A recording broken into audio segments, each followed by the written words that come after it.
ಒಂದು ಹೆಣ್ಣಿನ ಆಕೃತಿ, ಒಂದು ಹೆಣ್ಣಿನ ಕೂದೆಲ್ಲ ಬಿಟ್ಕೊಂಡು ವೈಟ್ ಸೀರೆ ಉಟ್ಕೊಂಡು ಕ್ಯಾಂಡಲ್ ಇಟ್ಕೊಂಡು ಗಾಳಿಯಲ್ಲಿ ತೇಲ್ಕೊಂಡು ಬರೋ ಥರ ಕಣ್ಣು. ಇನ್ನು ನಿದ್ದೆನೇ ಬಂದಿಲ್ಲ ನನಗೆ. ಗಾಳಿ ತೇಲ್ಕೊಂಡು ಬರೋ ಥರ ಬಂದಿದೆ ನನ್ನ ಕಣ್ಣು ಮುಂದೆ. ಇಲ್ಲಿಂದ ಇಷ್ಟೇ ಒಂದು ಏನು ಹೇಳಬೇಕು, 1 ಅಡಿ ದೂರನೂ ಇಲ್ಲ, 1 ಅಡಿ ದೂರನೂ ಇಲ್ಲ. 1 ಅಡಿ 2 ಅಡಿ ದೂರ ಅಷ್ಟೇ. ಕಣ್ಣು ಮುಂದೆನೆ ಆ ಥರ ಆಕೃತಿ ಕಣ್ಣು ಮುಂದೆ ಬಂದು ನಿಂತಿದೆ. ನಾನೇನು ಮಾಡಿದೆ, ಬೈಕ್ ಎದ್ದು ಕೂತ್ಕೊಂಡ್ಬಿಟ್ಟೆ. ನಾನು ಮಲಗಲಿಲ್ಲ. ಇನ್ನೇನು ನಿದ್ದೆ ಬರಬೇಕು ಅನ್ನೋ ಟೈಮಲ್ಲಿ ಈ ಥರ ಕಣ್ಣು ಮುಂದೆ ಬರ್ತಾ ಇದೆಯಲ್ಲ ಅಂದ್ಬಿಟ್ಟು ಎದ್ದು ಕೂತ್ಬಿಟ್ಟೆ. ಆದರೂ ನನ್ನ ಕಣ್ಣು ಮುಂದೆ ಹಂಗೆ ಇದೆ. ಕಣ್ಣು ಬಿಟ್ಕೊಂಡು ಹಿಂಗೆ ಕೂತಿದ್ದೀನಿ. ನಾನು ನಿದ್ದೆ ಮಾಡ್ತಾಯಿಲ್ಲ, ಕಣ್ಣು ಬಿಟ್ಕೊಂಡು ಕೂತಿದ್ದೀನಿ. ಕಣ್ಣು ಬಿಟ್ಕೊಂಡು ಕೂತ್ಕೊಂಡ್ರು ಆ ಆಕೃತಿ ನನ್ನ ಕಣ್ಣಿಂದ ಮರೆಯಾಗಲೇ ಇಲ್ಲ. ನನ್ನ ನೋಡಿ ನಗ್ತಾ ಇದೆ. Hi, welcome to my channel Jaya beyond. ನಾನು ಇವತ್ತು ಹೇಳ್ತಾ ಇರೋ ವಿಷಯಗಳು ಬಂದು ನನ್ನ ಲೈಫಲ್ಲಿ ನಡೆದಂಥ ಕೆಲವು ಘಟನೆಗಳು ಮತ್ತು ನನ್ನ ಮೆಂಟಲ್ ಸ್ಟೇಟಸ್ನ ನಾನು ಹೇಳಬೇಕು ಅಂತ ಅಂದ್ಕೊಂಡಿದ್ದೀನಿ. ಆ ಥರ ಏನಾದರೂ ಸ್ಟೇಟಸಲ್ಲಿ ನೀವೇನಾದ್ರು ಇದ್ದಿದ್ರೆ ಖಂಡಿತ ಹೆದರ್ತಾ ಇದ್ರಿ, ಅಥವಾ ಏನೋ ಆಗಿದೆ ನನಗೆ ಅನ್ನೋ ಥರ ಫೀಲ್ ಮಾಡ್ಕೋತಾ ಇದ್ರಿ. ಎಷ್ಟೋ ಜನಗಳಿಗೆ ಈ ಥರ ಫೀಲ್ ಆಗ್ಬೋದು. ಲೇಡೀಸ್ಗಳಿಗೆ ಆಲ್ಮೋಸ್ಟ್ ಜಾಸ್ತಿ ಆಗುತ್ತೆ. ಯಾವ ಟೈಮಲ್ಲಿ ಅಂದರೆ ಪ್ರೆಗ್ನೆಂಟ್ ಟೈಮಲ್ಲಿ ಬಾಣಂತಿಯರಿಗೆ ಮತ್ತು ಪ್ರೆಗ್ನೆಂಟ್ಗಳಿಗೆ, ಮತ್ತು ಯಾವಾಗ ಒಂದು ಮಾನಸಿಕವಾಗಿ ಸ್ವಲ್ಪ ಶಕ್ತಿಹೀನರಾಗಿರ್ತಾರೆ ನೋಡಿ. ಕೆಲವು ಸಲ ದೈಹಿಕವಾಗಿ ಶಕ್ತಿ ಯಾವಾಗ ಕಡಿಮೆ ಇರುತ್ತೆ ಆವಾಗ ಅವ್ರಿಗೆ ಬ್ರೈನ್ ಕೂಡ ಅಷ್ಟೇ ಸ್ವಲ್ಪ ವೀಕ್ ಆಗಿರುತ್ತೆ, ನರಗಳು ಕೂಡ ಅಷ್ಟೇ ವೀಕ್ ಆಗಿರುತ್ತೆ. ಅಂಥ ಟೈಮಲ್ಲಿ ಯಾವ್ಯಾವ ಥರ ಮೆಂಟಲ್ ಸ್ಟೇಟಸ್ ಆಗುತ್ತೆ ಅನ್ನೋದನ್ನ ನಾನು ಈ ವಿಡಿಯೋದಲ್ಲಿ ಹೇಳ್ತೀನಿ. ನನಗೆ ಯಾವ ಥರ ಆಗಿತ್ತು ಅಂದರೆ, ನನಗಿದು ಬಾಣಂತಿ ಮತ್ತು ಪ್ರೆಗ್ನೆಂಟ್ ಟೈಮಲ್ಲಿ ಆಗಿದ್ದ ಇನ್ಸಿಡೆಂಟ್ಸ್ಗಳಲ್ಲ. ಇದು ಮದುವೆಗೆ ಮುಂಚೆ ಒಂದು ಹೈಸ್ಕೂಲ್ ಲೆವೆಲಲ್ಲಿ, ಆ ಟೈಮಲ್ಲೂ ಕೂಡ ಸ್ವಲ್ಪ ವೀಕ್ನೆಸ್ ಇತ್ತೋ ಏನೋ. ನಾನು ಆ ಟೈಮಲ್ಲಿ ಸ್ವಲ್ಪ ಹೆದರ್ತಾ ಇದ್ದೆ. ಈ ಥರ ಸಿಚುವೇಶನಲ್ಲಿ ನೀವು ಯಾವ ಥರ ಫೀಲ್ ಮಾಡ್ತಾ ಇದ್ರಿ ಅಂತಂದರೆ, ಕೆಲವ್ರುಗಳು ಅಂದ್ಕೊಳ್ಬೋದು ನಾನು ದೈಹಿಕವಾಗಿ ಸ್ವಲ್ಪ ಸ್ಟ್ರೆಂತ್ ಕಡಿಮೆ ಆಗಿದೆ, ಆರೋಗ್ಯದ ಏರುಪೇರಾಗಿದೆ, ಇದಕ್ಕೆ ಈ ಥರ ಆಗ್ತಾಯಿದೆ ಅಂತ ಅನ್ಕೋತಿದ್ರು ಏನೋ. ಕೆಲವರು ಆ ಥರ ಅನ್ಕೋತಾರಲ್ಲ, ಏನೋ ಆಗಿದೆ, ನಮ್ಮ ಮನೇಲಿ ಏನೋ ದೆವ್ವಗಳಿದೆ, ನನ್ನ ಮನೇಲಿ ಏನೋ ನಡೀತಾ ಇದೆ ಅನ್ನೋ ಭಯದಲ್ಲೇ ಇರ್ತಿದ್ರೇನೋ. ಆ ಥರ ಕಂಡೀಷನ್ ನಾನು ಅನುಭವಿಸ್ದೆ. ಎಷ್ಟೋ ಜನ ದೆವ್ವ ಬಂತು, ದೆವ್ವ ನೋಡಿದೆ, ಹಾಗೆ ಹೀಗೆ ಅಂತ ಹೇಳ್ತಾರೆ. ಅದು ಇದೇ ಇಲ್ಲ ಅನ್ನೋದ್ರ ಬಗ್ಗೆ ನಾನು ಮಾತಾಡಲ್ಲ. ಯಾಕೆ ಅಂತ ಅಂದರೆ, ನಮ್ಮ ಕಣ್ಣಿಗೆ ಕಾಣದೇ ಇರೋದು ಅಥವಾ ಇಲ್ಲದೆ ಇರೋದು ಇಲ್ಲ ಅಂತ ಹೇಳೋಕ್ಕಾಗಲ್ಲ, ಇದೆ ಅಂತಲೂ ಹೇಳೋಕ್ಕಾಗಲ್ಲ. ನಾವು ನಮ್ಮ ಅನುಭವಕ್ಕೆ ಬರೋವರೆಗೆ ನಾವು ಅದನ್ನು ಏನೂ ಹೇಳೋಕ್ಕಾಗಲ್ಲ. ನಾವು ನೋಡೋದವರೆಗೂ ಅದನ್ನು ನಂಬ್ತೀವೋ ಬಿಡ್ತೀವೋ, ಅದು ಅವ್ರ ಅನುಭವಕ್ಕೆ ಬಿಟ್ಟಿದ್ದು. ನಾನು ಅದನ್ನು ಏನೂ ಹೇಳೋಕ್ಕೆ ಹೋಗಲ್ಲ. ಅದು ನನಗೆ ಯಾವ ಥರ ಆಯಿತು ಅನ್ನೋದನ್ನು ನಿಮ್ಮ ಹತ್ರ ಹೇಳ್ತೀನಿ. ನಾನು ಒಂದು ಹೈಸ್ಕೂಲ್ ಲೆವೆಲಲ್ಲಿ ತುಂಬ ಹೆದರ್ಕೊಳ್ತಾ ಇದ್ದೆ. ಮತ್ತು ನನ್ನ ಪೇರೆಂಟ್ಸ್ಗಳೆಲ್ಲ ಹಿಂದೆ ಹುಣಸೆ ಮರಕ್ಕೆ ಹೋಗ್ಬಿಡ, ಅಲ್ಲಿ ದೆವ್ವ ಇರುತ್ತೆ, ಅದು ಏನು ಅಂತಂದರೆ ಹಿಂದಿನವರೆಲ್ಲ ಹೇಳ್ಕೊಟ್ಟಿರ್ತಾರೆ. ಅಲ್ಲಿ ಒಳ್ಳೆ ಆಕ್ಸಿಜನ್ ಸಿಗಲ್ಲ ಅನ್ನೋ ಕಾರಣಕ್ಕೆ ಅಲ್ಲಿ ಹೋಗ್ಬಿಡಿ ಅಂತ ಹೇಳ್ಕೊಟ್ಟಿರ್ತಾರೆ. ಇದನ್ನು ಇವರು ದೆವ್ವ ಇರುತ್ತೆ ಹೋಗ್ಬೇಡ ಅಂತ ಹೇಳಿ ನಮಗೆ ಯಾವ ಥರ ಮನಸ್ಸಲ್ಲಿ ಭಯ ಹುಟ್ಟಿಸಿದ್ರು ಅಂತ ಅಂದರೆ, ನಮಗೆ ಹುಣಸೆಹಣ್ಣು ಮರ ಕನಸಲ್ಲಿ ಕೂಡ, ನೈಟಲ್ಲಿ ಕನಸಲ್ಲಿ ಕೂಡ ನಮಗೆ ಆ ಏಜಲ್ಲಿ, ಒಂದು ಚಿಕ್ಕ ವಯಸ್ಸು, ಒಂದು 4th ಸ್ಟ್ಯಾಂಡರ್ಡ್ ಬಿಫೋರ್ ಆ ಏಜಲ್ಲಿ ನಮಗೆ ಕನಸಲ್ಲಿ ಯಾವ ಥರ ಬೀಳೋದು ಅಂದರೆ, ಹುಣಸೆಹಣ್ಣು ಮರದ ಮೇಲೆ ಒಳ್ಳೆ ಕಪ್ಪು ನೆರಳು, ಕತ್ಲೆನಲ್ಲಿ ಕಪ್ಪು ನೆರಳು ಕಾಣೋದು. ಕನಸಿಗೆ ಏನು ಬೇಕಾದರೂ ಅದಕ್ಕೆ ತಲಾಬುಡ ಇಲ್ಲ. ಕನಸಿಗೆ ಏನು ಥರ ಆದರೂ ಬರ್ಬೋದು. ನಾವು ಅದನ್ನು ಪ್ರಶ್ನೆ ಮಾಡೋಕ್ಕಾಗಲ್ಲ. ಅಂದರೆ ಅಯ್ಯೋ ಇದಕ್ಕೇನಾದ್ರು ಲಾಜಿಕ್ ಇದೆಯಾ, ಈ ಥರ ಬಂದ್ಬಿಡ್ತು ಅಂದರೆ, ಕತ್ಲೆನಲ್ಲಿ ಹುಣಸೆ ಮರದಲ್ಲಿ ನೆರಳು ಥರ ಆಕೃತಿ ಕೈ ಅಳ್ಳಾಡಿಸ್ತಿತ್ತು ಅನ್ನೋ ಥರ ಕನಸು. ಅವ್ರನ್ನ ಎದುರಿಸಿ ಯಾವ ಮಟ್ಟಕ್ಕೆ ಭಯ ಉಟ್ಕೊಂಡಿತ್ತು ಅಂತಂದರೆ, ಆ ಥರ ಕನಸುಗಳೆಲ್ಲ ಆ ಥರ ಬೀಳೋಕ್ಕೆ ಸ್ಟಾರ್ಟ್ ಆಗೋವು. ದೊಡ್ಡವ್ರುಗಳು ಮಕ್ಕಳಿಗೆ ಈ ಥರ ಹೆಚ್ಚಿಗೆ ಕತೆಗಳು, ದೆವ್ವದ ಕತೆಗಳನ್ನೆಲ್ಲ ಹೇಳಕ್ಕೆ ಹೋಗಬಾರ್ದು. ಹೇಳಿದ್ರೆ ಇದೇ ಥರ ನನ್ನ ಮನಸ್ಸಿಗೆ ಏನೇನಾಯಿತು ಆ ಥರ ಭಯಗಳು ಸ್ಟಾರ್ಟ್ ಆಗಿಬಿಟ್ಟಿರುತ್ತೆ. ಆ ಥರ ನನಗೂ ಆಗಿತ್ತು. ಪೇರೆಂಟ್ಸ್ ಸ್ವಲ್ಪ ಎದುರಿಸಿ ದೆವ್ವ ಅಂತ ಹೇಳಿ ಎಲ್ಲೆಲ್ಲೋ ಸುತ್ತುತ್ತಾಳೆ. ನಾನು ತುಂಬ ಸುತ್ತುತ್ತಾ ಇದ್ದೆ, ಬೀದಿ ಸುತ್ತುತ್ತಾ ಇದ್ದೆ. ಹುಡುಗರುಗಳು, ಫ್ರೆಂಡ್ಸ್ಗಳು ಎಲ್ಲ ಸೇರ್ಕೊಳ್ಳೋದು, ಮನೇಲೇ ಕೂತ್ಕೋತಾ ಇರಲಿಲ್ಲ. ಸ್ಕೂಲ್ ಟೈಮ್ ಇಲ್ಲ ಅಂದರೆ ಸಾಕು ಬೀದಿ ಸುತ್ತೋದು. ಇದನ್ನು ಅವಾಯ್ಡ್ ಮಾಡಬೇಕು. ಯಾಕೆಂದರೆ ಬಸ್ಗಳು ಓಡಾಡ್ತಿರ್ತವೆ. ಆ ಟೈಮಲ್ಲಿ ಎಲ್ಲೆಲ್ಲೋ ಅಲಿತಾಳೆ, ಏನಾಗುತ್ತೋ ಅನ್ನೋ ಬೈಕೆ, ನಿನ್ನ ಮಗಳು ಅಲ್ಲೋಯ್ತಾಳೆ ಇಲ್ಲೋಯ್ತಾಳೆ ನೋಡು, ಎಲ್ಲೆಲ್ಲೂ ಮನೇಲಿ ನಿಲ್ಲಲ್ಲ ಅನ್ನೋ ಹೆದರಿಕೆ ಅವ್ರಿಗೆ ಪೇರೆಂಟ್ಸ್ಗಳಿಗೆ ಬರ್ಸ್ತಾಯಿದ್ರು. ಅವರು ಎಲ್ಲಿ ಏನಾದ್ರು ಹೆಚ್ಚು ಕಡಿಮೆ ಆಗುತ್ತೋ, ಹುಡುಗಿ ಎಲ್ಲೆಲ್ಲೋ ಅಲಿತಾಳೆ ಇವಳು ಅಂತ ಹೇಳಿ ಬೈಕ್ ಏನು ಮಾಡೋ ಆ ಥರ ಎದುರಿಸಿ ಇಡ್ತಾಯಿದ್ರು ನಮಗೆ. ಹೈಸ್ಕೂಲ್ ಲೆವೆಲಲ್ಲಿ ಇನ್ನೂ ಭಯ ಸ್ಟಾರ್ಟ್ ಆಯಿತು. ಮತ್ತು ಕೆಲವೊಂದೊಂದು ಸೀರೆಗಳು ಅದು ಏನಾಗುತ್ತೆ ಅಂದರೆ, ನಮ್ಗೆ ಏನು ಬೇಡ ಅಂತೀವೋ ಅದನ್ನೇ ತೊಗೊಳ್ತೀವಿ, ಮನಸ್ಸಿಗೆ ಅದೇ ತೊಗೊಳ್ತೀವಿ. ಇದು ನನಗೆ ಭಯ ಅಂತ ಅಂದ್ರೂ ಎಷ್ಟೋ ಜನ ಇದೇ ಥರ ಮಾಡೋದು. ಭಯ ಅಂತಿದ್ರು ಅಂಥವ್ರಿಗೆ ಆ ದೆವ್ವದ ಕಥೆಗಳು ಕೇಳೋಕ್ಕೆ ಇಷ್ಟ ಆಗುತ್ತೆ. ದೆವ್ವದ್ದು ಸೀರಿಯಲ್ಲು ಅಥವಾ ಪಿಕ್ಚರ್ ಬಂದರೆ ಭಾಳ ಖುಷಿಯಾಗಿ ಕೂತ್ಕೊಂಡು ನೋಡ್ತಾರೆ. ಅದೇ ಥರನೇ ನಾನು. ಆವಾಗ ಒಂದು ಸೀರಿಯಲ್ ಬರ್ತಾಯಿತ್ತು, ನಿಮಗೆ ನೆನಪಿರ್ಬೋದು, ಆಪ್ ಭೀತಿ ಅನ್ನೋ ಸೀರಿಯಲ್ 9:30 ಹತ್ತತ್ರ ಬರ್ತಾಯಿತ್ತು. ಅದನ್ನ ಮಿಸ್ ಮಾಡದೆ ನೋಡ್ತಾ ಇದ್ದೆ. ಎಷ್ಟು ಥ್ರಿಲ್ಲಿಂಗ್ ಆಗಿರ್ತಿತ್ತು ಆ ಕತೆಗಳು ಅಂದರೆ, ಆ ಸ್ಟೋರಿಗಳು. ಮತ್ತು ಎವ್ರಿ ವೀಕ್ ಅನಿಸುತ್ತೆ, ನಾನು ಫ್ರೈಡೇನೋ ಸ್ಯಾಟರ್ಡೇ ಏನೋ ಎವ್ರಿ ವೀಕ್ ಬರ್ತಾಯಿತ್ತು. ರೆಗ್ಯುಲರ್ ಅಲ್ಲ ಅನಿಸುತ್ತೆ, ಅದು ಮಾಡ್ತಿದ್ದೀನಿ. ಅದು ಬಂದಾಗ ಕೂತ್ಕೊಂಡು ಖುಷಿಯಾಗಿ ನೋಡೋದು. ಫುಲ್ ಎಂಟರ್ಟೈನ್ಮೆಂಟ್ ಆ ಸೀರಿಯಲ್ ನೋಡೋದು ಅಂತಂದರೆ, ನೋಡೋದು, ಎದ್ರುಕೊಂಡು ಮಲ್ಗೋದು, ಆ ನೈಟಲ್ಲಿ ಏನೇನೇನೇನೋ ದೇವ್ರ ರಿಲೇಟೆಡ್ ಕನಸುಗಳು ಬೀಳೋದು, ಎದ್ರುಕೊಳ್ಳೋದು. ಯಾವ್ಯಾವ ಥರ ಅಂತಂದರೆ ನಡೆದಂಥ ಕೆಲವು ಇನ್ಸಿಡೆಂಟ್ಸ್ ಕನಸುಗಳನ್ನ ಹೇಳ್ತೀನಿ. ಯಾವ್ಯಾವ ಥರ ಭ್ರಮೆಗಳು, ಕನಸು ಅಲ್ಲ ಅದು ಭ್ರಮೆಗಳು. ಯಾವ ಥರ ಅಂತಂದರೆ ನೈಟ್ ಇನ್ನೇನೋ ಮಲಗ್ತಾ ಇದ್ದೀನಿ, ಅರ್ಧಂಬರ್ಧ ಇನ್ನೇನೋ ನಿದ್ದೆ ಬರ್ತಾ ಇದೆ, ಬಂದಿರಲ್ಲ, ಕಣ್ಣು ಮುಚ್ಚಿರೋ ಆ ಕ್ಷಣಕ್ಕೆ ಏನೋ ತುಗುಡಿಕೆ ಬಂತು ಅನ್ನೋ ಅಷ್ಟರಲ್ಲಿ ಸ್ಟಾರ್ಟ್ ಆಗಿಬಿಡ್ತಿತ್ತು. ಏನೋ ಒಂದು ರೆಗ್ಯುಲರ್ ಆಗಿ ದಿನ ಒಂದು ದಿನನೂ ಮಿಸ್ ಇಲ್ಲದೆ ಹೈಸ್ಕೂಲ್ ಲೆವೆಲಲ್ಲಿ ಕನಸು ಕಾಣೋದು. ಯಾವ ಥರ ಕನಸಲ್ಲ, ಭ್ರಮೆಗಳು. ಯಾವ್ಯಾವ ಥರ ಭ್ರಮೆಗಳು ಬರ್ತಾಯಿತ್ತು ಅಂತಂದರೆ, ಕಿಟಕಿ ಮೇಲೆ ಒಂದು ಸಾಕ್ಸ್ ಒಣಗಾಕಿದ್ದಾರೆ, ಕಿಟಕಿ ಮೇಲೆ ಒಣಗಾಕಿದ್ದಾರೆ. ನಾನು ಅದನ್ನು ಏನು ಅಂದ್ಕೊಂಡಿದ್ದೀನಿ, ನಾಯಿ ಬಂದಿದೆ ಅಂತ.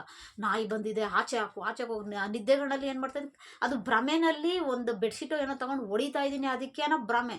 ಅದೇ ಸುಮ್ಮನೆ ಮಲಗಿದ್ದೀನಿ, ಭ್ರಮೆನಲ್ಲಿ ಹೊಡಿತಾ ಇದ್ದೀನಿ, ಆದರೆ ಸುಮ್ಮನೆ ಮಲಗಿದ್ದೀನಿ. ಆದರೆ ಬಾಯಿ ಬಿಟ್ಟು ಕನ್ವರ್ಸ್ತಾ ಇದ್ದೀನಿ, ಅಲ್ಲಿ ನಾಯಿ ಇದೆ ಓಡಿಸಿ, ನಾಯಿ ಇದೆ ಓಡಿಸಿ ಅಂತ ಹೇಳ್ತಾನೇ ಇದ್ದೀನಿ. ಅಯ್ಯೋ ಅಲ್ಲಿ ಏನಿಲ್ಲ, ಸಾಕ್ಸು ಅಂದರೆ ನಂಬ್ತಾ ಇಲ್ಲ. ಕಣ್ಬಿಟ್ಟು ನೋಡ್ತಾ ಇದ್ದೀನಿ, ಆದರೆ ಕಣ್ಬಿಟ್ಟು ನೋಡ್ತಾ ಇದ್ದೀನಿ, ಭ್ರಮೆನಲ್ಲೂ ಅದು ನಾಯಿ ಥರ ಕಾಣಿಸ್ತಾ ಇದೆ ನನಗೆ. ಕಣ್ಬಿಟ್ಟಿದ್ದೀನಿ, ಇಲ್ಲ ಇದು ಸಾಕ್ಸು ಅಂದ್ರೆ ಹೇಳಿದ್ರು ನಂಬ್ತಾ ಇಲ್ಲ. ಹೈಸ್ಕೂಲ್ ಲೆವೆಲ್ಲು ನಂಬ್ತಾ ಇಲ್ಲ ನಾನು. ಅದನ್ನೇನು ಮಾಡ್ತಾ ಇದ್ದೀನಿ ಅಂತಂದರೆ, ಅವರು ಸರಿ ಇವಳು ಏನೋ ಕೇಳಲ್ಲ ಅಂದ್ಬಿಟ್ಟು ಆ ಸಾಕ್ಸ್ನ ತೆಗೆದು ಆಚೆ ಎಸೆದ್ರು, ಒಂದು ನಾಯಿನೇ ತೆಗೆದು ಆಚೆ ಹಾಕ್ಬಿಟ್ರು ಅಂತ ಹೇಳ್ಬಿಟ್ಟು ಸುಮ್ಮನೆ ಮಲ್ಕೊಂಡೆ. ಆಮೇಲೆ ಯಾವ ಥರ ಅಂದರೆ, ಯಾವುದಾದ್ರೂ ಒಂದು ಬಟ್ಟೆ ಒಣಗಾಕಿರ್ತಾರೆ ನೋಡಿ ನೈಟಲ್ಲಿ, ಯಾವುದೋ ಒಂದು ಬಟ್ಟೆ ಹಾಕಿದ್ರು ಅಂದರೆ ಅದು ಮನುಷ್ಯರ ಆಕೃತಿನ, ಅಥವಾ ಮನುಷ್ಯರ ಆಕೃತಿ ಅಂತಂದರೆ ಯಾರು ಎದುರಲ್ಲ, ಅದು ದೆವ್ವದ ಆಕೃತಿ ಅಂತ ಫೀಲ್ ಮಾಡ್ಕೊಳ್ಳೋದು. ಏನೇನೋ ಥರ ಭ್ರಮೆಗಳಲ್ಲಿ ಎದ್ರುಕೊಂಡು ಇದು ಮಾಡ್ಕೊಳ್ಳೋದು. ಅಮ್ಮನ ಯಾವಾಗಲೂ ಪಕ್ಕದಲ್ಲೇ, ಅಮ್ಮ ನನ್ನ ಪಕ್ಕದಲ್ಲೇ ಮಲ್ಕೋಬೇಕು. ಅಮ್ಮ ಇಲ್ಲ ಅಂದರೆ ಅದು ಇನ್ನೂ ಭಯ. ಅಮ್ಮನ ಜೊತೆನೇ ಮಲ್ಕೋತಾ ಇದ್ದಿದ್ದು ನಾನು ಹೈಸ್ಕೂಲಲ್ಲೂ, ಅಮ್ಮನ ಜೊತೆನೇ ಮಲ್ಕೋತಾ ಇದ್ದೆ. ಅವಾಗ ಸ್ವಲ್ಪ ಭಯ ಕಡಿಮೆ ಆಗೋದು. ಆ ಮಧ್ಯದಲ್ಲಿ ಏಳಿಸಿ ನನ್ನ ಡಿಸ್ಟರ್ಬ್ ಮಾಡಬೇಕಂದ್ರೆ, ಏನೋ ಭ್ರಮೆನೋ ಅಥವಾ ಕನ್ಸ್ಕೊಂಡಾಗ ಅವರು ಡಿಸ್ಟರ್ಬ್ ಮಾಡಿದ್ರೆ, ಎಚ್ಚರ ಮಾಡಿದ್ರೆ ನನಗೆ ಅವಾಗ ಸ್ವಲ್ಪ ಧೈರ್ಯ ಬರೋದು. ಇಲ್ಲಾಂದ್ರೆ ಅದೇ ಭ್ರಮೆನಲ್ಲಿ, ಅದೇ ಕನಸಲ್ಲಿ ಇನ್ನೂ ಜಾಸ್ತಿ ಎದ್ರುಕೊಂಡ್ಬಿಡ್ತಾ ಇದ್ದೆ. ಆ ಥರ ಯಾರು ಎದ್ದೇಳಿಸ್ಬೇಕು, ಆ ಥರ ಆಗ್ತಾಯಿತ್ತು. ಕಿಟಕಿ ಯಾವಾಗಲೂ ಕಿಟಕಿ ನೋಡಿ ಎದ್ರುಕೊಳ್ಳೋದು, ಕಿಟಕಿ ನೋಡಿ ಎದ್ರುಕೊಳ್ಳೋದು, ಏನೋ ಇದೆ ಅಂತ ಹೇಳೋದು, ಏನೇನೋ ಥರ ಕನಸುಗಳು. ಏನೋ ಬಂತು, ಏನೋ ನೆರಳಿನ ಆಕೃತಿನಲ್ಲಿ ಏನೋ ಬಂತು ಕಿಟಕಿ ಹತ್ರ ಅನ್ನೋದು. ಆಮೇಲೆ ಅಮ್ಮ ಎಚ್ಚರ ಆಗೋದು, ಅಮ್ಮನ ಎದ್ದೇಳಿಸೋದು, ಆಮೇಲೆ ಸ್ವಲ್ಪ ಧೈರ್ಯ ಹೇಳೋದು, ಮತ್ತೆ ಮಲಗೋದು. ರೆಗ್ಯುಲರ್ ಹೀಗೆ ಮಾಡ್ತಾಯಿದ್ದೆ, ದಿನ ಎದ್ರುಕೊಳ್ತಾ ಇದ್ದೆ. ಒಂದಿನ ಯಾವ ಥರ ಎದ್ರುಕೊಂಡಿದ್ದೀನಿ ಅಂತ ಅಂದರೆ, ಅಮ್ಮ ಇರಲಿಲ್ಲ ಅವತ್ತು. ಯಾಕೆ ಅಂತ ಅಂದರೆ, ಅಮ್ಮ ಊರಿಗೆ ಹೊರ್ಟೋಗಿದ್ರು. ನನ್ನ ತಮ್ಮ ನಾನು ಇಬ್ಬರೇ ಇದ್ದೀವಿ. ನಮ್ಮ ಅಣ್ಣ ಹಾಲಲ್ಲಿ ಮಲ್ಕೋತಾ ಇದ್ರು, ನಾನು, ಅಮ್ಮ, ಅಪ್ಪ, ನನ್ನ ತಮ್ಮ 4 ಜನ ಒಟ್ಟಿಗೆ ಮಲ್ಕೋತಾ ಇದ್ವಿ. ಆದರೆ ಅವತ್ತಿನ ದಿನ ಅಮ್ಮನೂ ಇಲ್ಲ, ಅಪ್ಪನೂ ಇಲ್ಲ. ಯಾಕೆ, ಅಪ್ಪನೂ ಅವಾಗವಾಗ ಬರೋರು, ಊರಿಗೆ ಕೆಲಸಕ್ಕೆ ಅಂತ ಹೊರಟೋದ್ರೆ ಒಂದೊಂದು ದಿನ ಬರ್ತಿದ್ರು, ಒಂದೊಂದು ದಿನ ಬರ್ತಿರಲಿಲ್ಲ. ಅವನಿಗೆ ರೆಗ್ಯುಲರ್ ಇರಲಿಲ್ಲ. ಅಪ್ಪ ಅವಾಗವಾಗ ಬರೋರು, ಕೆಲಸ ದೂರ ಹೋಗ್ತಾಯಿದ್ರು. ಅಮ್ಮವರು ಊರಿಗೆ ಹೊರಟೋಗಿದ್ರು. ನನಗೆ ಅನ್ನಿಸ್ತಾಯಿತ್ತು, ಇವತ್ತು ಖಂಡಿತ ಎದುರ್ಕೊತೀನಿ ನಾನು, ಏನಾಗುತ್ತೋ ಇವತ್ತು, ಇಷ್ಟು ಅಮ್ಮ ಇಲ್ಲ, ಎಷ್ಟು ಭಯ ಆಗುತ್ತೋ, ತಮ್ಮ ಮಾತ್ರ ಇದ್ದಾನೆ, ಏನು ಮಾಡೋದು ಅಂದ್ಬಿಟ್ಟು ಕತ್ಗೊಂದು ಡಾಲರ್ ಹಾಕ್ಕೊಂಡಿದ್ದೆ. ಅದನ್ನು ಹಿಡ್ಕೊಂಡು ಇನ್ನೇನು ಮಲಗಬೇಕು.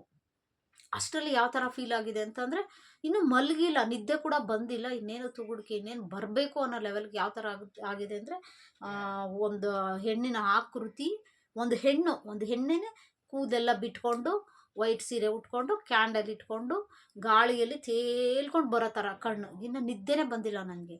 ಗಾಳಿ ತೇಲ್ಕೊಂಡು ಬರೋ ಥರ ಬಂದಿದೆ ನನ್ನ ಕಣ್ಮುಂದೆ. ಇಲ್ಲಿಂದ ಇಷ್ಟೇ 1 ಅಡಿ, 2 ಅಡಿ ದೂರ ಅಷ್ಟೇ, ಕಣ್ಣು ಮುಂದೆನೇ ಆ ಥರ ಆಕೃತಿ ಕಣ್ಮುಂದೆ ಬಂದು ನಿಂತಿದೆ. ನಾನೇನು ಮಾಡಿದೆ, ಬೈಕ್ ಎದ್ದು ಕೂತ್ಕೊಂಡ್ಬಿಟ್ಟೆ ನಾನು.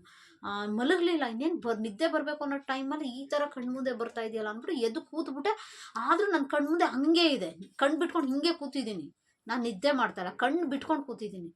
ಕಣ್ಣು ಬಿಟ್ಕೊಂಡು ಕೂತ್ಕೊಂಡ್ರು ಆ ಆಕೃತಿ ನನ್ನ ಕಣ್ಣಿಂದ ಮರೆಯಾಗಲೇ ಇಲ್ಲ. ನನ್ನ ನೋಡಿ ನಗುತ್ತಾ ಇದೆ, ಹಿಂಗೆ ಸ್ಮೈಲ್ ಮಾಡ್ತಿದೆ, ಕೆನ್ನಲ್ಲಿ ಡಿಂಪಲ್ ಬೀಳ್ತಾ ಇದೆ. ಯಾವ ಥರ ಭಯ ಆಗಿರಬೇಕು. ಕಣ್ಣು ಬಿಟ್ಕೊಂಡು ಕೂತಿರೋರಿಗೆ ಕಣ್ಣು ಮುಂದೆ ಇಲ್ಲದೇ ಇರೋದು ಇದೆ ಅನ್ನೋ ಥರ ಪ್ರೆಸೆಂಟು. ಅದನ್ನು ಮೋಹಿನಿ ಅಂತ ಜನಗಳು, ಮೋಹಿನಿ ಅಂದರೆ ಹಿಂಗೆ ಇರುತ್ತೆ, ಇದೇ ಥರ ಇರುತ್ತೆ, ಕೂದಲು ಬಿಟ್ಟಿರುತ್ತೆ, ವೈಟ್ ಸೀರೆ ಉಟ್ಟಿರುತ್ತೆ, ಕ್ಯಾಂಡಲ್ ಇಟ್ಟಿರುತ್ತೆ, ಗಾಳಿ ತೇಲ್ತಾ ಇರುತ್ತೆ, ನಡ್ಕೊಂಡು ಹೋಗ್ತಾರಲ್ಲ, ಕಾಲು ಉಲ್ಟಾ ಇರುತ್ತೆ, ಏನೇನೋ ಕತೆಗಳು ಹೇಳಿ ನಂಬಿಸಿರ್ತಾರಲ್ವ, ಅದೇ ಥರ ನನಗೆ ಅದೇ ಥರನೇ ಕಣ್ಮುಂದೆ ಬಂದು ನಿಂತಿದೆ ಅಂತಂದರೆ, ನಾನು ಕಣ್ಬಿಟ್ಟು ನೋಡ್ತಾ ಇದ್ದೀನಿ.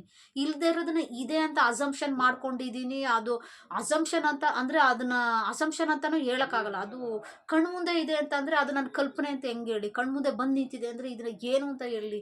ಫುಲ್ಲು ಭಯಪಟ್ಟಿದ್ದೀನಿ. ನನ್ನ ತಮ್ಮನ ಎದ್ದೇಳಿಸ್ತಾ ಇದ್ದೀನಿ, ಎದ್ದೇಳೋ ಅಂತ ಅವನನ್ನು ಹೇಳಿಸ್ತಾ ಇದ್ದೀನಿ.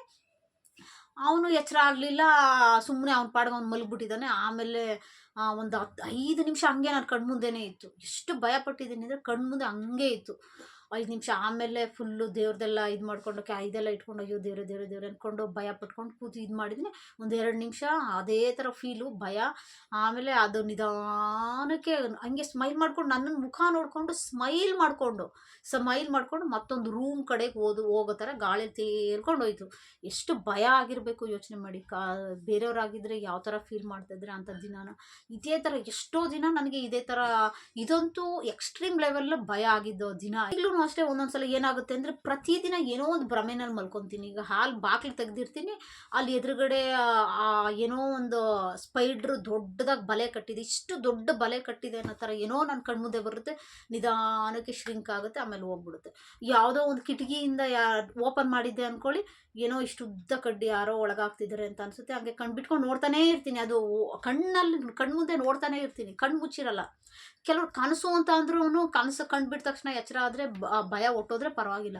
ನಾನು ಹಂಗಲ್ಲ, ಕಣ್ಣು ಬಿಟ್ಕೊಂಡಿರ್ತೀನಿ. ಇನ್ನೇನು ನಿದ್ದೆ ಬರಬೇಕು ಅನ್ನೋ ಟೈಮ್ಗೆ ಆ ಥರ ಬರುತ್ತೆ. ಬಂದ ತಕ್ಷಣ ಕಣ್ಣು ಬಿಟ್ರೂ ಅದು ಮರೆಯಾಗಿರಲ್ಲ, ಕಣ್ಣು ಮುಂದೆ ನಡೀತಾನೇ ಇರುತ್ತೆ. ನಾನು ಕಣ್ಣು ಬಿಟ್ಕೊಂಡು ಕೂತಿರ್ತೀನಿ, ಅದು ನಡೀತಾನೇ ಇರುತ್ತೆ. ಆ ಕಡ್ಡಿ ಏನೋ ಒಳಗಡೆ ಬರ್ತಾ ಇದೆ ಅನ್ನೋ ಥರ. ಇನ್ನೇನು ನನ್ನ ಹತ್ರ ಬರಬೇಕು ಅಂದ ತಕ್ಷಣ ಯಾರನ್ನಾರು ಎಚ್ಚರ ಮಾಡೋದು, ಮೆಲ್ಲಗೆ ಹಿಂಗೆ ಡಿಸ್ಟರ್ಬ್ ಮಾಡೋದು. ಅವರು ಹ್ಞೂ ಅಂತಂದರೆ ಸ್ವಲ್ಪ ಧೈರ್ಯ ಹಂಗೆ ಮಲ್ಕೊಂಬಿಡೋದು. ಈಗಲೂ ಆ ಥರ ನಾನು ಭಯ ಪಡ್ತೀನಿ ಒಂದೊಂದು ಸಲ. ಆದರೆ ನನಗೆ ಇದೆಲ್ಲ ಗೊತ್ತು, ಇದು ನನ್ನ ಮನಸ್ಸಿನ ಕಲ್ಪನೆ, ನನ್ನ ಭ್ರಮೆ ಮತ್ತು ನನ್ನ ಇಮ್ಯಾಜಿನೇಷನ್ ಇದೆಲ್ಲ ನಡೀತಾ ಇದೆ. ನನ್ನ ಇಮ್ಯಾಜಿನೇಷನ್ ಅನ್ನೋದು ಗೊತ್ತು. ಆದರೆ ಆ ಟೈಮಲ್ಲಿ ನಾನು ಸ್ಕೂಲ್ ಟೈಮಲ್ಲಿ ನಾನು ಯಾವ ಥರ ಹೇಳ್ತಾ ಇದ್ದೆ ಅಂದರೆ, ನನಗೆ ಸೈಕ್ಯಾಟ್ರಿಸ್ಟ್ ಹತ್ರ ತೋರಿಸ್ಬಿಡಿ, ನನ್ನ ಡಾಕ್ಟ್ರ್ ಹತ್ರ ತೋರಿಸಿ, ನನಗೆ ಭಯ ಪಡ್ತಾ ಇದ್ದೀನಿ. ನಮ್ಮ ಅಮ್ಮನ ಹತ್ರ ಹಿಂಗೆ ಹೇಳಿದ್ದೆ ಒಂದಿನ. ಆದರೆ ಅವರೆಲ್ಲ ಇದಕ್ಕೆಲ್ಲ ಅಯ್ಯೋ ಇದೆಲ್ಲ ಮಾಮೂಲು ಅಂತ ಅಂದ್ಕೊಂಡು ಏನು ಮಾಡ್ತಾರೆ, ಇಗ್ನೋರ್ ಮಾಡ್ತಾಯಿದ್ರು. ಇದೆಲ್ಲ ಮಾಮೂಲು, ಸರಿ ಹೋಗುತ್ತೆ ಬಿಡು ಅಂತ ಇಗ್ನೋರೇ ಮಾಡ್ತಾಯಿದ್ರು ನನಗೆ. ಇದೆಲ್ಲ ಮಾಮೂಲು, ಏನೋ ಕನಸು ಬೀಳ್ತದೆ ಅಂತ. ಇದನ್ನ ಸೀರಿಯಸ್ ಆಗೇ ತೊಗೋತಾರೆ. ಹಾಸ್ಪಿಟ್ಲಿಗೆ ಕರ್ಕೊಂಡೋಗಿ ತೋರಿಸಿದ್ರೆ ಸ್ವಲ್ಪ ಸ್ಟ್ರೆಂತ್ಗೆ ಸ್ವಲ್ಪ ಮೆಡಿಸನ್ ಆದರೂ ಕೊಡ್ತಿದ್ರೇನೋ, ಆದರೂ ಆವಾಗ ಸ್ವಲ್ಪ ಸರಿ ಹೋಗ್ತಾ ಇತ್ತೇನೋ. ಸ್ಟ್ರೆಂತ್ಗೆ ಮೆಡಿಸನ್ ತೊಗೊಂಡ್ರೆ ಕಡಿಮೆ ಆಗ್ತಾಯಿತ್ತು ಅಂತ ಅನಿಸುತ್ತೆ ನನಗೆ. ಆದರೆ ಅದನ್ನು ಏನೂ ಮಾಡಲಿಲ್ಲ. ಆದರೆ ಈ ಥರ ಏನೂ ಮಾಡ್ತಾಯಿಲ್ಲ, ನಾನು ದಿನ ಭಯ ಪಡ್ತಾಯಿದ್ದೀನಿ. ಏನು ಮಾಡಲಿ ನಾನೇನು ಮಾಡಲಿ ಇದನ್ನೆಲ್ಲ ಹೋಗಿಸ್ಕೊಳ್ಳೋಕ್ಕೆ ಅಂತ ಯೋಚನೆ ಮಾಡಿದೆ ಸ್ವಲ್ಪ ದಿನ. ನನಗೆ ನಾನೇ ಧೈರ್ಯ ತೊಗೊಳ್ಬೇಕು, ನನಗೆ ಇದನ್ನು ಕರೆಕ್ಟ್ ಮಾಡೋಕ್ಕೆ ಯಾರೂ ಬರಲ್ಲ, ನಾನೇ ಸರಿ ಮಾಡ್ಕೋಬೇಕು, ನನ್ನ ಮನಸ್ಸನ್ನ ನಾನೇ ಸರಿ ಮಾಡ್ಕೋಬೇಕು ಅಂತ ಹೇಳ್ಬಿಟ್ಟು ಆ ಟೈಮಲ್ಲಿ ಏನು ಮಾಡಿದೆ, ಸ್ವಲ್ಪ ಮನಸ್ಸನ್ನ ಗಟ್ಟಿ ಮಾಡಿಕೊಂಡೆ. ಯಾವ ಜಾಗನ ನಾನು ನೋಡಿ ಭಯ ಪಡ್ತಾ ಇದ್ದೀನಿ ಅದನ್ನು ದಿಟ್ಟಿಸಿ ನೋಡ್ತಾ ಇದ್ದೆ. ಇದು ಏನೂ ಇಲ್ಲ. ಆವಾಗ ದಿಟ್ಟಿಸಿ ನೋಡಿ ನಾನು ಏನು ಹೇಳ್ಕೊತಾ ಇದ್ದೆ ನನ್ನ ಮನಸ್ಸಿಗೆ, ಇದು ಏನೂ ಅಲ್ಲ, ಇದು ನನ್ನ ಭ್ರಮೆ ಅಂತ ನನಗೆ ನಾನು ಹೇಳ್ಕೊತಾ ಇದ್ದೆ. ಅದು ನಾನು ಆ ಪಿಕ್ಚರ್ಗಳನ್ನೆಲ್ಲ ನೋಡಿ ಅದು ಭ್ರಮೆ ಅಥವಾ ಹಂಗಾದಾಗ ಎದ್ದು ನಿಂತ್ಕೊಂಡು ಆ ಪ್ಲೇಸ್ನ ಲೈಟ್ ಆನ್ ಮಾಡೋದು, ಆ ಪ್ಲೇಸ್ನ ಹೋಗಿ ನೋಡೋದು.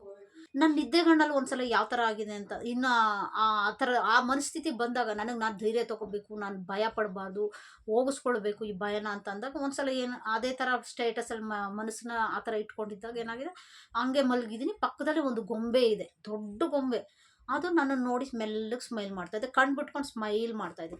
ನಾನು ಹೆದರ್ಕೊತಾ ಇದ್ದೀನಿ, ಇದೇನು ಆದರೂ ಇದು ಹೆದರಬಾರ್ದು, ನಾನು ಧೈರ್ಯವಾಗಿರಬೇಕು, ಇಲ್ಲಾಂದರೆ ಈ ಥರನೇ ಭಯ ಪಡ್ತಾಯಿದ್ದೀನಿ, ನಾನು ಧೈರ್ಯ ತೊಗೋಬೇಕು ಅಂತ ಮನ್ಸಿಗೆ ನನಗೆ ನಾನೇ ಅಂದ್ಕೊಂಡು ಆ ಗೊಂಬೆನ ಮೆಲ್ಲಗೆ ಮುಟ್ಟಿದೆ. ಆ ಪ್ಲೇಸ್ನ ಮುಟ್ಟಿದೆ.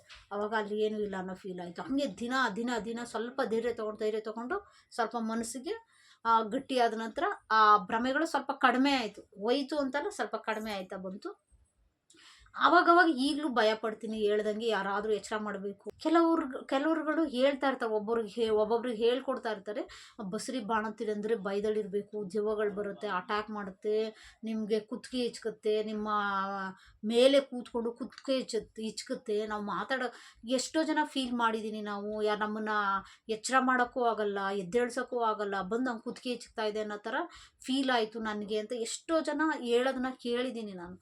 ಯಾರೋ ಒಬ್ಬರು ವೀಡಿಯೋದಲ್ಲೂ ಶೇರ್ ಮಾಡಿದ್ರು. ಹಾಗೆ ನನ್ನ ಅಕ್ಕಪಕ್ಕದ ಮನೆಯವರು ಒಬ್ಬರು ಅದೇ ಥರ ಹೇಳ್ತಾಯಿದ್ರು, ನನಗೆ ಈ ಥರ ಭಯ ಆಯ್ತಾಯಿತ್ತು, ದೆವ್ವ ಬಂದ್ಬಿಟ್ಟಿತ್ತು ಮನೆಯಲ್ಲಿ, ನಾನು ಕುತ್ತಿಗೆ ಹಿಚಕ್ತಾಯಿತ್ತು, ನನಗೆ ಎದ್ದೇಳ್ಸೋಕ್ಕೆ ಆಯ್ತಾಯಿಲ್ಲ, ಅಕ್ಕಪಕ್ಕದವ್ರನ್ನ ಪಕ್ಕದಲ್ಲಿ ಎದ್ದೇಳ್ಸೋಣ ಅಂದರೆ ನನಗೆ ವಾಯ್ಸೇ ಬರ್ತಾಯಿಲ್ಲ, ನನ್ನ ಕುತ್ತಿಗೆ ಹಿಚಕ್ತಾಯಿತ್ತು. ಅದೆಲ್ಲ ಈ ಸುಳ್ಳು ಗಿಳ್ಳು ಅಂತ ನಾನು ಹೇಳೋಕ್ಕೆ ಹೋಗಲ್ಲ, ದೆವ್ವ ಇಲ್ಲ ಅನ್ನೋ ಸುಳ್ಳು ಹೇಳೋಕ್ಕೆ ಹೋಗಲ್ಲ. ಆದರೆ ದೆವ್ವ ಇದೆ ಅನ್ನೋ ಕಲ್ಪನೆಯಲ್ಲಿ ಎಷ್ಟೋ ಜನ ಈ ಥರ ಇದು ಏನು ನರಗಳ ವೀಕ್ನೆಸ್ಗೆ ಈ ಥರ ಕನಸುಗಳು ಭ್ರಮೆಗಳು ಬರ್ತಾ ಇರುತ್ತೆ, ಅದನ್ನೇ ದೆವ್ವಗಳು ಅಂತ ತಿಳ್ಕೊತಾರೆ. ಅದನ್ನ ನಾನು ನೋಡ್ದ ಅಂತ ಕಂಡೀಷನ್ಗಳು ಯಾರು ನೋಡಿದರೆ ಖಂಡಿತ ಆ ಮನೆ ಬಿಟ್ಟು ಹೋಗಬೇಕು ಅಂತ ಮನಸ್ಸು ಮಾಡ್ತಿದ್ರು, ಅಥವಾ ಆ ಮನೆಯಲ್ಲಿ ದೆವ್ವ ಇದೆ ಅಂತ ಹೇಳ್ಕೊತಾ ಇದ್ರು. ಒಂದು ಏಜಿಗೆ ಬಂದಾಗ ಏನಾದ್ರು ಹೇಳ್ಬಿಟ್ಟಿದ್ರೆ ಹಾಗೆ ಫೀಲ್ ಮಾಡ್ತಾಯಿದ್ರು. ನಮ್ಮನ್ಗೆ ಯಾರೋ ತಗೊಂಡೋಗಿ ದೆವ್ವ ಬಿಡಿಸ್ತೀನಿ ಅಂತ ಕರ್ಕೊಂಡೋಗಿ ಯಾವ್ಯಾವ ದೇವ್ರ ಹತ್ರ ಬೇವಿನ ಸೊಪ್ಪಲ್ಲಿ ಹೊಡೆಸ್ತಿದ್ರೋ ಗೊತ್ತಿಲ್ಲ. ಆದರೆ ಸದ್ಯಕ್ಕೆ ಅಂಥದ್ದೆಲ್ಲ ಏನೂ ನಡೀಲಿಲ್ಲ. ಮತ್ತು ನನ್ನ ಹತ್ರ ಕೆಲವ್ರು ಹೇಳ್ತಾ ಇದ್ರು, ನನಗೆ ನಿದ್ದೆ ಬರ್ತಾ ಇಲ್ಲ, ನಂಗೆ ನಿದ್ದೆ ಮಾಡೋಕ್ಕಾಗ್ತಾ ಇಲ್ಲ, ಹೆದರ್ಕೊತಾ ಇದ್ದೀನಿ, ಒಂದು ದಿಂಬು ನೋಡಿದ್ರೆ ಭಯ, ನೈಟ್ ಏನೋ ನೋಡಿದ್ರೆ ಭಯ, ನನ್ಗೆ ಯಾರಿಗೆ ಏನು ಮಾಡ್ತೀನೋ, ಒಂದು ಮಗು ಮುಟ್ಟಕ್ಕೆ ಭಯ ಆಗ್ತಾ ಇದೆ ನನಗೆ, ನಾನು ಒಂದು ಮಗುನ ಎತ್ಕೊಳ್ಳಲ್ಲ, ನಾನು ಮಗು ನೋಡಿದ್ರೆ ಭಯ ಆಗ್ಬಿಡುತ್ತೆ ನನಗೆ, ನನ್ಗೆ ಯಾರಿಗೆ ಏನು ಮಾಡ್ತೀನೋ ಅನ್ನೋ ಭಯ, ಅಥವಾ ನನಗೆ ನಾನು ಏನು ಮಾಡ್ಕೋತೀನೋ ಅನ್ನೋ ಭಯ, ನಿದ್ದೆನೇ ಮಾಡೋಕ್ಕಾಗ್ತಾಯಿಲ್ಲ, ನಾನು ಹೆದರ್ಕೊತಾ ಇದ್ದೀನಿ ಅಷ್ಟು ಅಂದಾಗ ಏನೋ ಆಗಿದೆ ನನಗೆ. ನಾನು ಅವ್ರಿಗೆ ಇದೆಲ್ಲ ಓಕೆ, ನೀನು ದೇವಸ್ಥಾನಕ್ಕೆ ಹೋಗಿ ಫಸ್ಟು ಡಾಕ್ಟ್ರ್ ಹತ್ರ ಸೈಕ್ಯಾಟ್ರಿಸ್ಟ್ ಹತ್ರ ತೋರಿಸಿ ಮೆಡಿಸನ್ ತೊಗೊಳ್ಳಿ, ಸರಿ ಹೋಗ್ಬೋದು ಅಂತ. ವೀಕ್ನೆಸ್ಗೆ, ದೇಹ ವೀಕ್ ಆದರೆ ಈ ಥರನೂ ಕನಸುಗಳು ಭಯಗಳು ಜಾಸ್ತಿ ಆಗುತ್ತಾ, ಸರಿ ಆಯಿತು ತೋರಿಸ್ತೀನಿ ಅಂತ ಹೇಳಿ ಅವರು ಡಾಕ್ಟ್ರ್ ಹತ್ರ ಕನ್ಸಲ್ಟ್ ಮಾಡಿ, ಆಮೇಲೆ ಕನ್ಸಲ್ಟ್ ಮಾಡಿದ್ಮೇಲೆ ಇತ್ತೀಚೆಗೆ ಯಾವ ತೊಂದರೆನೂ ಇಲ್ಲ, ಆರಾಮಾಗಿ ನಾನು ಕೂಡ ಇತ್ತೀಚೆಗೆ ಹೆಚ್ಚಿಗೆ ಹೆದರಿಕೆ ಪಡೋದು ಏನಕ್ಕೆ ಅಂತಂದರೆ ಗೊಂಬೆಗಳಿಗೆ, ಮಗುಗಳ ವಾಯ್ಸು ಅಥವಾ ಕನಸು ಭ್ರಮೆನಲ್ಲಿ ಏನು ಬರುತ್ತೆ ಅಂದರೆ ಮಗು ಅಳೋದು ಸೌಂಡು, ಅಥವಾ ಗೊಂಬೆಗಳು, ಆ ಗೊಂಬೆಗಳೇನಾದ್ರು ಕನ್ಸಿಗೆ ಬಂದರೆ ತೀರಾ ಭಯ, ಅದೇನಂತ ಗೊತ್ತಿಲ್ಲ. ಅದಕ್ಕೆ ನಾನು ಆದಷ್ಟು ಮನೆಯಲ್ಲೂ ಯಾವ ಗೊಂಬೆಗಳನ್ನು ಎದುರುಗಡೆ ಇಟ್ಕೊಳ್ಳಲ್ಲ.